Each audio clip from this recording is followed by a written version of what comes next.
Перед вами один из самых безопасных и спокойных городов Германии. Здесь практически нет преступности. Каждый третий на улице – студент, а жители перемещаются исключительно на велосипедах. Настоящая немецкая идиллия.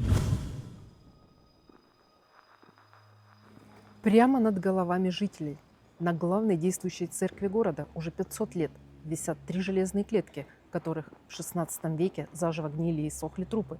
А сегодня этот город спорит из-за каких-то бильярдных шаров.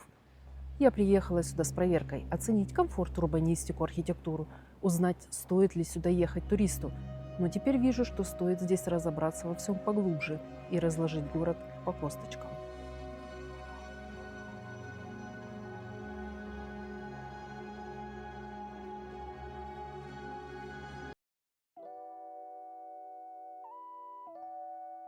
Я еще не знаю, будем ли мы с вами смеяться или плакать в этой серии, но начать проверку хочу с того, что вижу перед собой.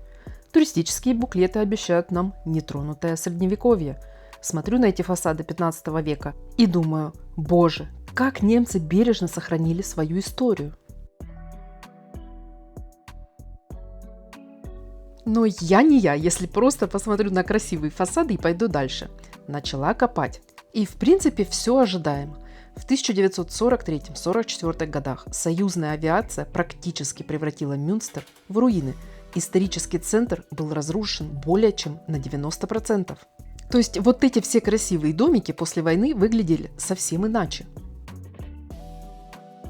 И огромный респект жителям города. Они могли просто снести останки, поставить современные бетонные коробки и начать жить с чистого листа. И я бы это поняла, потому что в конце концов после войны людям явно было не до того, чтобы воссоздавать каждый завиток на какой-нибудь фасаде. Но решили иначе. Не пытались сделать все идеально новым и современным, а вернули городу просто его привычный облик. Где-то использовали сохранившиеся элементы, где-то восстановили фасады по старым планам, а где-то здания уже получились более простыми. Они сделали это настолько убедительно, что министр иностранных дел СССР приехал сюда после войны и спросил, это было разрушено? Совершенно незаметно.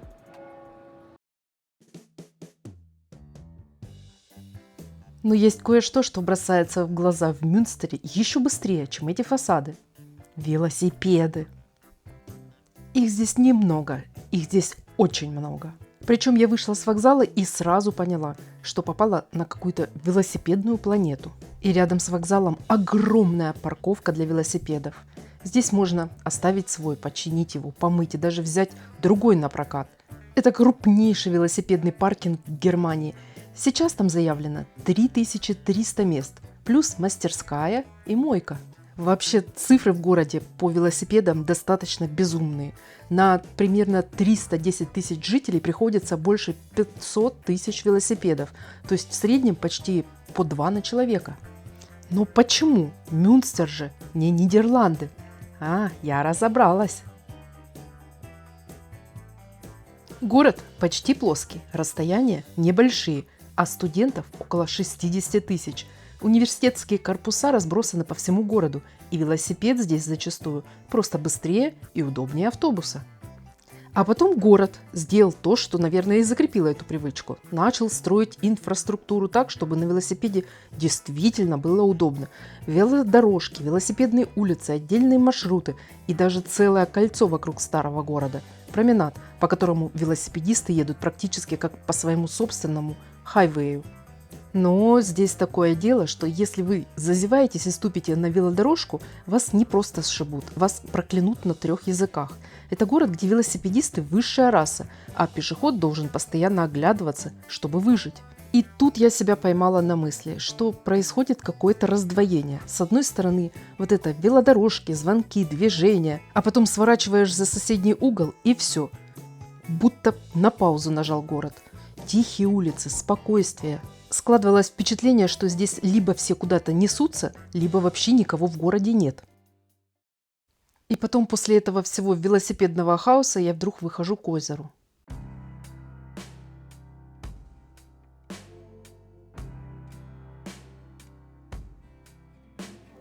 Вода тихо покачивает лодки. Вокруг зелень. Солнце отражается в воде. Вау! Я просто взяла мороженое и зависла. Поймала себя на мысли, что мне впервые за день совершенно не хочется никуда идти.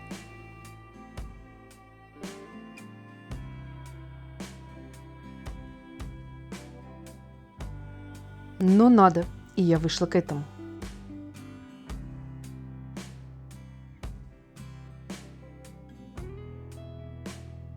Стоп! Город, где даже утки на озере выглядят так, будто у них расписан режим дня, и тут вдруг многолетняя война за эти шары. Не знаю, плакать или смеяться, удивляться или сочувствовать, но история такова, что когда поставили эти шары, многие жители были просто в ярости. Для города, который привык к исторической архитектуре и довольно консервативной атмосфере, 3 гигантских бильярдных шара выглядели примерно как «Вы серьезно сейчас это сюда поставили?» А теперь представьте, 3 бетонных шара диаметром 3,5 метра. И однажды ночью несколько молодых людей решили закатить один из них прямо в озеро. Приехала полиция, началась драка, 2 полицейских получили удары и были ранены бутылками. То есть настолько город спокойный, что люди могут устроить драку из-за бетонного шара.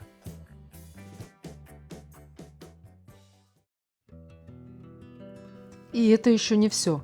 В этом тихом, спокойном Мюнстере на одной из церквей висят клетки. Самые настоящие. История достаточно жуткая. В XVI веке город захватили радикальные анабаптисты. Они объявили Мюнстер новым Иерусалимом и установили здесь свою власть. Дальше все еще страшнее. Город оказался осажден, запасы заканчивались, люди голодали, а внутри начались жесткие расправы. В конце концов, войско князя-епископа взяли Мюнстер штурмом. Лидеров восстания схватили, пытали и казнили. А потом их тела поместили в эти самые клетки и подвесили на башне церкви святого Ламберта, чтобы каждый, кто ходил в город, видел, чем закончилась эта история. И знаете что? Мне уже начинает казаться, что у Мюнстера 2 лица. Одно – это такое милое, дружелюбное, тихое, а второе – я его немного побаиваюсь. Кстати, рядом с церковью находится супермаркет. Это очень удобно. Центр. И если нужно купить воды или какой-то перекус, все абсолютно рядом. И, кстати, такие мелочи тоже многое для меня говорят о городе. Потому что красивый центр – это одно, а насколько в нем удобно провести день, 2, 3 – это совсем другое. Поэтому, конечно, проверю Мюнстер глазами туриста. Где найти туалет, где набрать воды – где можно присесть и отдохнуть, и вообще, насколько все здесь удобно. Включаю смайл-тест. Мой личный детектор. Сейчас проверю Мюнстер как инспектор. С общественными туалетами в городе вообще без проблем. Они бесплатные и чистые, бумага, мыло, все есть. Go! Питьевые фонтаны я не нашла, ни одного. Это, конечно, no-go. Мусорники в основном крытые, в дождь отлично справятся. Круто. Их много по городу, и они даже говорят спасибо за выкинутый мусор. Ну, фантастика. От меня, конечно, go! Пешеходные переходы и светофоры от меня тоже получают go. Посмотрите, какие милые человечки на них указаны. Ну, красота. И работают как швейцарские часы. Лавочек тоже везде полно. Конечно, go! Тест пройден 4 к 1. Но хочу еще добавить, что общественный Wi-Fi везде ловит очень хорошо. Очень много в городе дорожек предусмотрено для людей с ограниченными возможностями. Это прям очень приятно и важно, считаю, для каждого города. Транспорт, скорее всего, вам не понадобится, но все остановки обозначены с указанием автобусов и маршрутов. Билет можно купить прямо на остановке. На названиях улиц можно встретить вот таких маленьких человечков из пробок. Буквально мини-стрит-арт. Это не официальный элемент оформления улиц, но очень приятный. Однозначно могу сказать, что город ухоженный, опрятный, чистый, и по нему очень приятно гулять.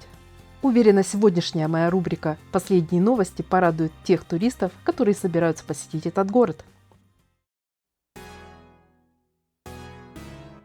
В июле этого года город получил рекомендацию на финансирование 10 новых питьевых фонтанчиков.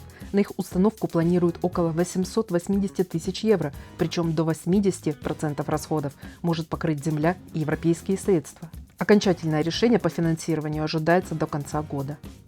А еще недавно Мюнстер прокачал свой Куля-Штадтплан, карту для жарких дней. Там теперь можно найти не только прохладные места, но и туалеты, рефюльштацион и питьевые фонтанчики. И еще посмотреть на 3D-карте, где в городе будет тень в разное время дня.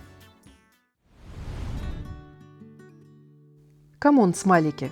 Для меня красивый и спокойный город еще не значит, что он не может быть противоречивым. И чем больше я узнаю Мюнстер, тем сильнее понимаю, что у него действительно два лица. Я, наверное, просто выпадаю из реальности. Город, который не может помириться с бильярдными шарами, подписал главный мирный договор в истории континента. Именно здесь проходили переговоры, которые привели к Вестфальскому миру. Я, конечно, не историк, поэтому попробую объяснить все максимально человеческим языком без учебника. В 1618 году в Центральной Европе начинается конфликт, который выглядел сначала как очередная религиозная ссора между католиками и протестантами. Очень быстро в нее еще втянулись крупнейшие европейские державы, и все это превратилось в борьбу за власть и влияние. Представьте, война растянулась на 30 лет, и только в 1648 году европейцы наконец-таки сели за стол переговоров. Именно в этом городе, в этом зале произошло очень важное событие. 15 мая 1648 года здесь торжественно подтвердили мир между Испанией и Нидерландами, положив конец их войне.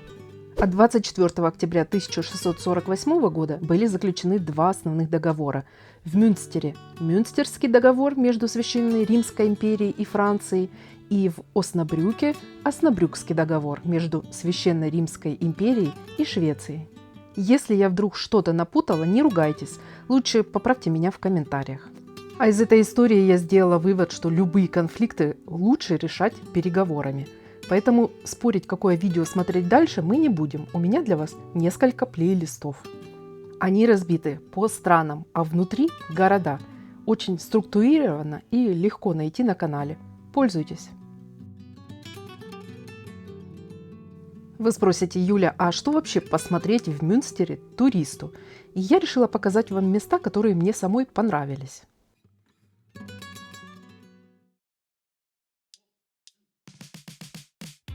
Пройдитесь до Мюнстерского собора.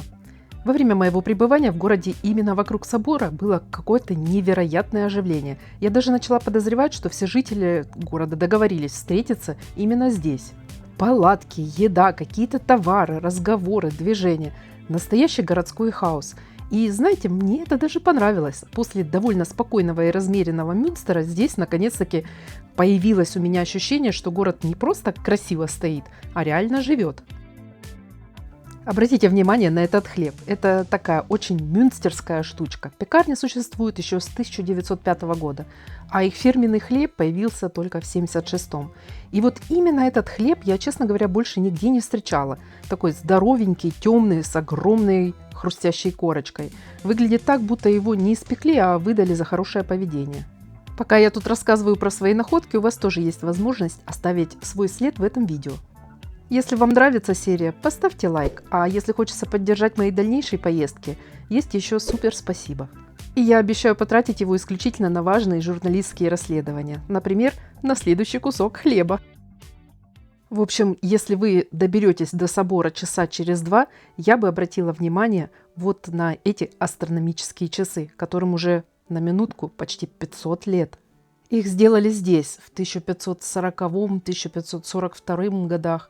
И это не просто часы, которые показывают который час. Они умеют показывать положение Солнца и Луны, фазы Луны, знаки зодиака, движение планет. В общем, все эти астрономические штучки. То есть люди смотрели на эти часы и понимали не только, что происходит на Земле, но и на небе. Ровно в полдень здесь начинается маленькое средневековое представление. Вроде из-за дверки появляются 3 волхва, проходят перед Марией с младенцем и кланятся ей. И все это сопровождается музыкой. Я на это представление не попала. Почему? Потому что перед собором были палатки. В общем, надеюсь, вы меня поняли.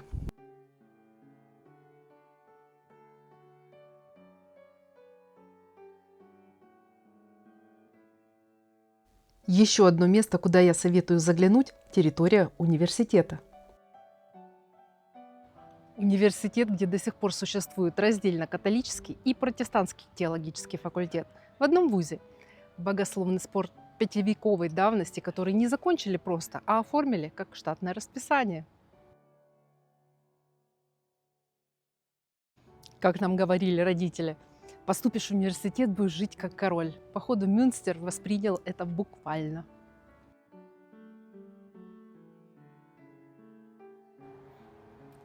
Я бы, наверное, на экзамен уже бы пришла бы с короной. Здание очень впечатляет, но это еще не все. Прямо за дворцом находится ботанический сад университета, и сюда можно зайти совершенно бесплатно. Представьте, он существует с 1803 года и изначально, безусловно, создавался для науки и обучения. А сегодня на его 5 гектарах можно буквально совершить кругосветку по растениям. Я здесь видела и Альпы, и Средиземноморье, и Австралию, Южную Африку, тропики. А через несколько минут уже стояла возле болота и верестковой пустоши. Тут и лекарственные растения, сенсорный сад, тропические культуры, плотоядные растения, оранжереи и даже растения, которые мы привыкли видеть уже на кухне – какао, бананы, рис.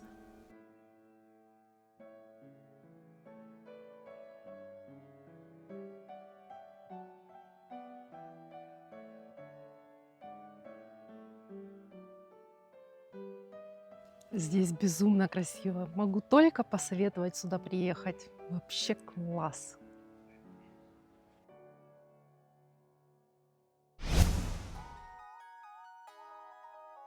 Очередным удивлением для меня стал этот музей. Причем это единственный музей Пикассо в Германии. Он открылся еще в 2000 году и специализируется прежде всего на графике художника.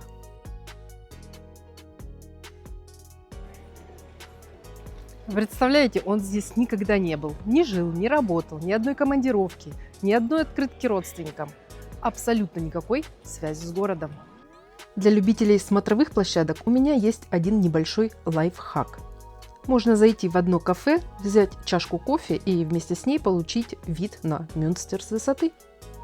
Возможно, не самый эффектный вид на город, здесь нет какого-нибудь вау-замка или драматичного горизонта, зато отсюда очень хорошо видно сам Мюнстер, его плотную застройку, крыши, улицы и то, как на самом деле устроен центр.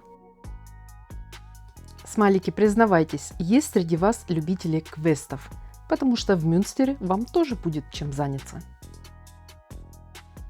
Ситуэйшн такая, что туристам здесь рассказывают, что в этой брусчатке спрятаны 40 ганзейских камней в память о связи Мюнстера с Ганзой. Ну, я, конечно, их начала искать.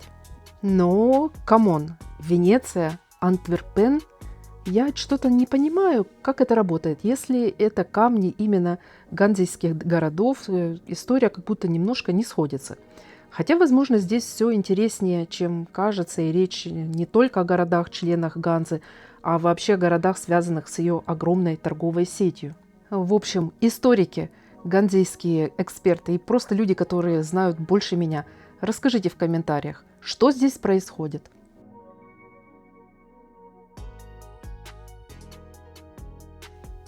А это Штольперштайны. Помните, мы с вами уже о них разговаривали, когда посещали Будапешт. Вот в Германии они тоже здесь, я их нашла. Если пропустили эту серию и интересно вам, можете посмотреть, ссылка будет где-то здесь сверху.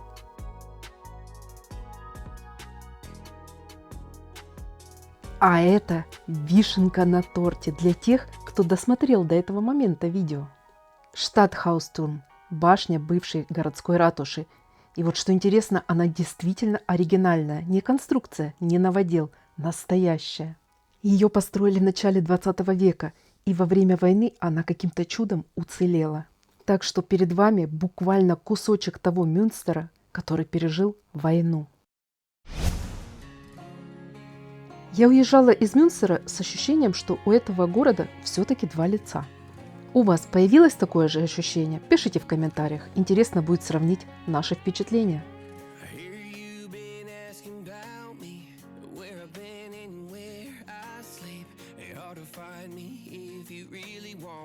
Turns past that takes a cool sign. Same bobcat, same moon boots.